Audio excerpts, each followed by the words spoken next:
we're going to hear a variety of tributes, no doubt, throughout the course of the day on talkSPORT to Franz Beckenbauer. I popped it out on Twitter some years ago, Simon, 2015. My colleague at the time at Sky, Kate Abdo, and I were over in Kitzbühel in Austria, and we were asked to co-host a thing called Camp Beckenbauer, which was a mixture of sporting greats and business greats from around Europe, all talking about how to enhance the world of sport, how to enhance the world of business and sport. And it was led by Franz Beckenbauer, who was extremely passionate in this area. He did an enormous amount of work off the field of play towards the great and the good of the game and the great and good of business in Europe. This guy was a forward thinker. He really was. Yeah. I mean, ultimately, he was a great player.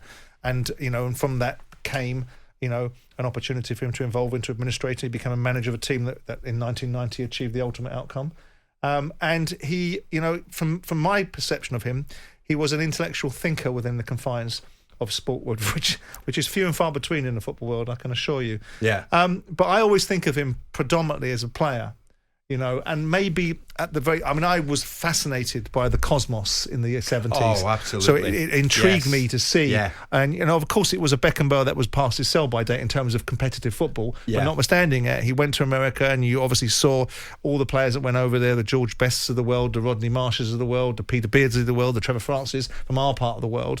And you saw a whole raft of, overseas talent. But when you think of the 70s and you think of iconic players, you have to bring Beckenbauer into that conversation, and absolutely at the very top of that conversation, because there's something about him. I don't know why, but because of the quality of play that he was, and because of the impact that he had on German football. Obviously, in 1976, they were disappointed to lose to Czechoslovakia. Yes.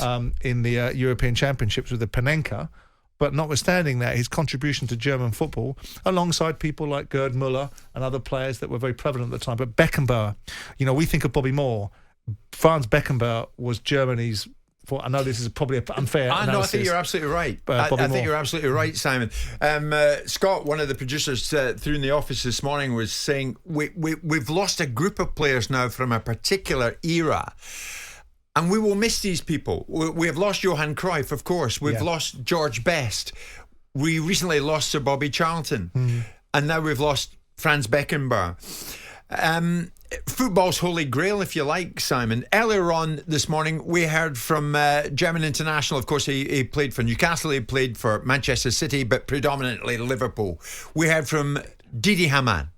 Gracious, charming, charismatic, very kind and big-hearted. And the thing with him was, when he came into the room, the room froze because everybody looked up to him. Everybody was in awe of him. And... I was fortunate enough to have him. We went on training camp in January to Tenerife, and on the way back at the airport, he said to me, "Stay with us," because I played at the second team till then. Made my debut in January '94 under him, and obviously forever grateful to him. And with managers, as you know, Ali, sometimes they do say something, and you second guess, and you think, is he right, or is he serious about this? But when he said something, everybody took it on board, and he didn't need to say it twice or three times. He said it once, and everybody took it on board, and that's, I think, the impact he's had on players and people. That was Didi Hamann speaking on Breakfast this morning. Simon, we regularly speak to people like Souness and Murphy and Keown about who is and who is not world class in the current generation. That generation and people like Franz Beckenbauer, They were leaders in their own field, weren't they? In terms of what they did on the football pitch, I watched last night a rerun of the 1970 in Mexico, 1970 quarter-final tie between then West Germany and England. And Alan Mullery put England ahead. Yeah. And Beckenbauer, who is amongst the back lot for the Germans, kept on pushing forward and equalised for Germany and almost got the winner for them, but the winner came eventually from the man you mentioned earlier, Simon, Gerd Müller. Peter Bonetti was in goal that day for England. I mean, that lot that we have just described, Charlton, Best, Cruyff, Beckenbauer, they taught us about world class.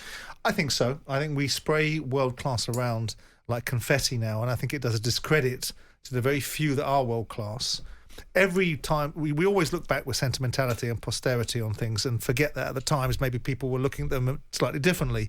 But I think it's unarguable with certain players. I mean, I've always felt that George Best was the best footballer to ever set foot on a field. I know that the records of Ronaldo and Messi and Pele on paper, because they've been in World Cups and been in tournaments that Northern Ireland could never get into, discredit that argument. But I think you watch English football, you watch what George Best did for a period of time between probably the very late mid-60s, 1967 onwards to about 71, 72, and you look at a player that was absolutely remarkable and what he could do and and the ability he had on the ball. And then you look at players like Beckenbauer and Moore and Charlton, and you say, well, these are people that A, achieve things at the very top of their craft, B, were genuinely very, very, very, very good footballers. Yeah. And I think they merit the expression world class. And when it gets thrown away around today, I don't mean to be mean-spirited, I think it discredits the argument or discredits the validity of the real world class players, because they are, when you look at Beckenbauer, he could have played in today's football. And he played in a football that was very, very different, with a very different technology, a very different style of play, very different pitches.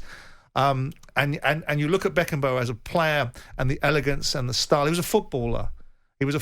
He could play football really with great technical ability, and he could compete at the highest level. He could lead, and they won. His teams that he played in won.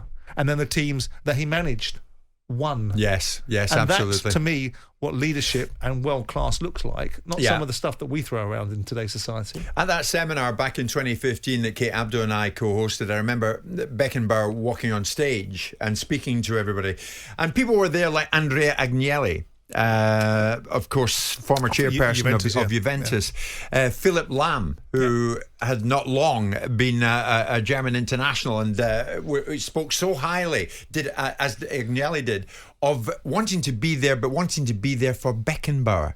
It was Beckenbauer. And Simon, you mentioned Bobby Moore a short time ago. And many people this morning getting in touch, and Andy in the Black Country is one of them. Simon, you're quite right, and I'm listening to the warmth that you're giving regards your words for Der Kaiser, the man who was recognised as one of the greatest ever German players, Franz Beckenbauer. But when you speak about Bobby Moore, is it not quite shameful how Moore was treated in his retirement compared to the likes of Cruyff and Beckenbauer? And there is a point there, isn't it?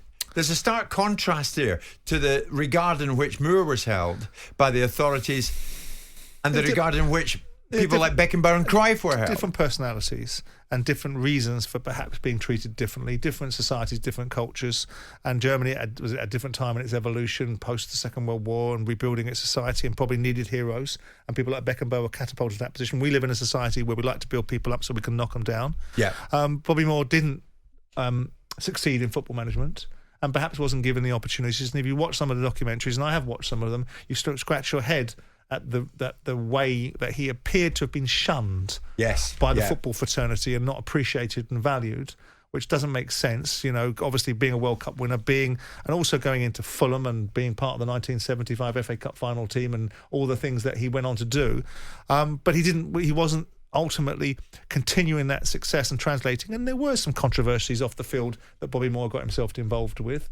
So look, I think it's not necessarily a good thing to indulge in whataboutery for the argument of suggesting that we're cherishing and celebrating the memory of Franz Beckenbauer. We don't need to then turn around and say, why didn't we do the same for Bobby Moore? Yeah, because lots has been done about Bobby Moore. Tragically, Bobby Moore didn't get to live to any great age. That's right. For that recognition to find its way through and cut through some of the nonsense that went on with him in the early 90s. Sure thing. So Franz Beckenbauer, I'm afraid, is another huge figure in the game who's been lost to us all. Won everything there is to win in world football. And of course, as a manager, he managed West Germany. He managed Marseille and Bayern Munich as well. Franz Beckenbauer, who died aged 78. Jim White and Simon Jordan. Monday to Friday mornings from 10 on AM, on DAB, via the talkSPORT app and on your smart speaker. talkSPORT.